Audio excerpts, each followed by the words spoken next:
2 times during the year, on his birthday and on the day of his coronation. What type of mathematical understanding and astronomical understanding would you have to calculate it so that this temple would be oriented to the sun such that only 2 times of the year the sun would shine its light on that face? Is that not deep or what? Is it just me? Okay? So as we go a little bit further here, you can see inside the temple of Alkebulan. So I have to give you a quiz at this place. Wait, which came first, Mesu or Abraham Lincoln? All right, give yourselves a round of applause. You are now qualified to go on to the next part of the program. Ashe? Right. Now we got to look at the Washington Monument. Tallest structure in Washington, D.C. 555 feet tall.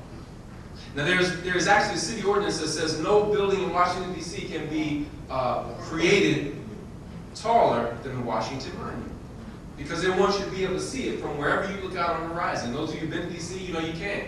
Southeast, southwest, northeast, northwest, wherever you are, you look out on the horizon, you see the Washington Monument. Let me ask you to make a hypothesis. A hypothesis is a what? Educated guess. Where do you think the design for that came from?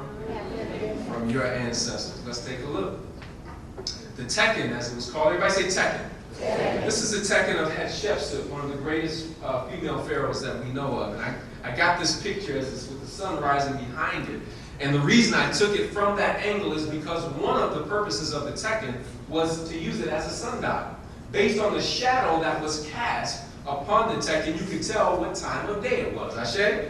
So as we go a little bit further, now here we see, I want to go back to the step pyramid for a second, because with the step pyramid, there was a 30-foot wall around the entire complex. And when you take a look at Dr. Charles Finch's book, The Star of Deep Beginnings, The African Genesis of Science and Technology, he and other scientists suggest that on top of the step pyramid, that there was a Tekken.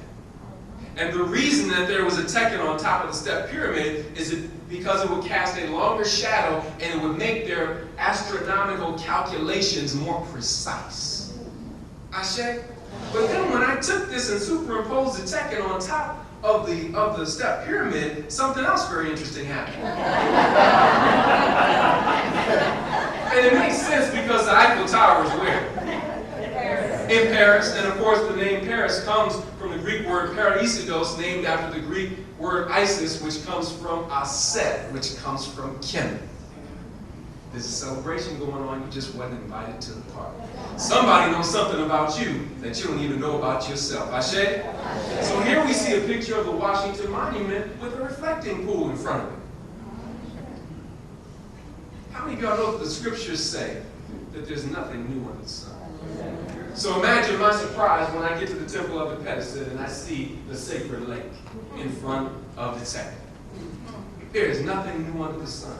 Your ancestors gave the world everything that it has. You are the progenitors of science, technology, mathematics, any and everything under the sun.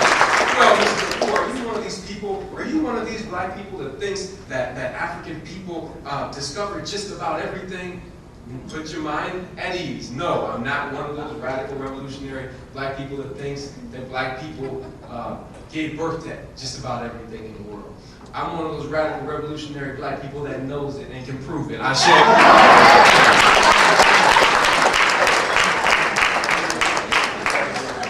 So as we go a little bit further, we see the Shemait Ibet. Everybody say Shemait Ibet. Now the Arabs call it Luxor. The city is called Luxor. They call it the Luxor Temple. This is where you get your word luxury from.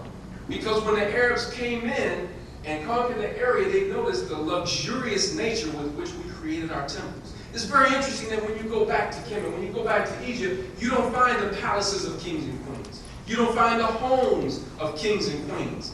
What you find is temples dedicated to the Most High. Remember, one of the original names from Africa was Alkebulan, which means land of the spirit people. We are very spiritual people, but we've been taught that we were pagans and polytheists. We've been taught that we were unbelievers and ungodly, not realizing that it was ungodly unbelievers that were telling us that. Y'all didn't catch that. Let me just go a little bit further, okay?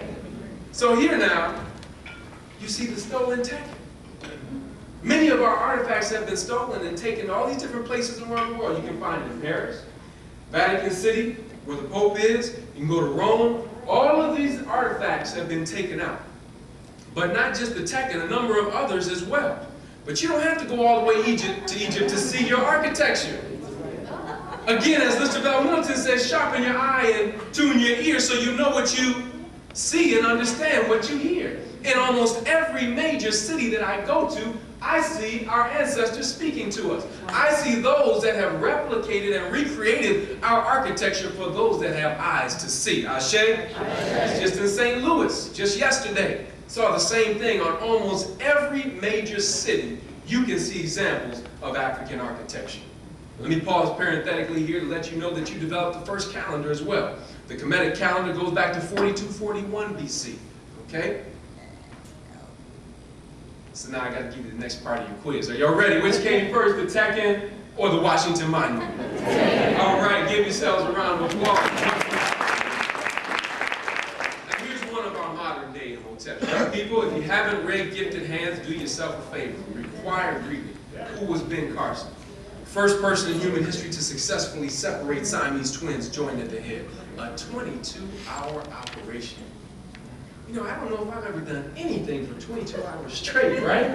Much less a meticulous and tedious brain operation, right? Led a team of 70 surgeons, the youngest director of pediatric neurosurgery at Johns Hopkins University, grew up in the inner city of Detroit. And everybody say, this is how we do it. This is how we do it. He did it at the age of 33. Separated Siamese twins joined at the hip. There is nothing that you and I can accomplish. All it takes is vision. Ashe? So now let's move on to medicine. I had to lay the foundation before I got to medicine. Ashe? Here we see, now what you may not realize, you're looking at the oldest medical textbook in the world. This is a medical papyrus that goes back to 1500 BC, and it's said to actually be a copy of another book.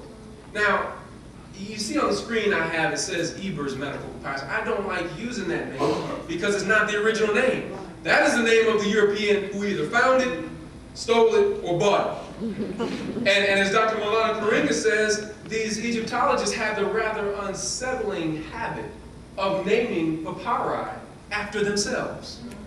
So we don't want to necessarily call it that. Before I go into this medical papyrus, I want to let you know, sisters, that we also have evidence of an ancient Kemetic sister who was a chief of physicians by the name of Prechet. Everybody say Prechet.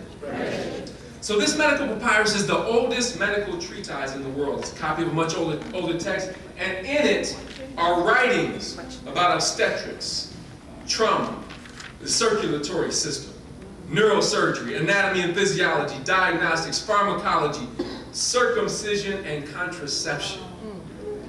Of course, I guess if you just had circumcision, you wouldn't need any contraception. But here it is.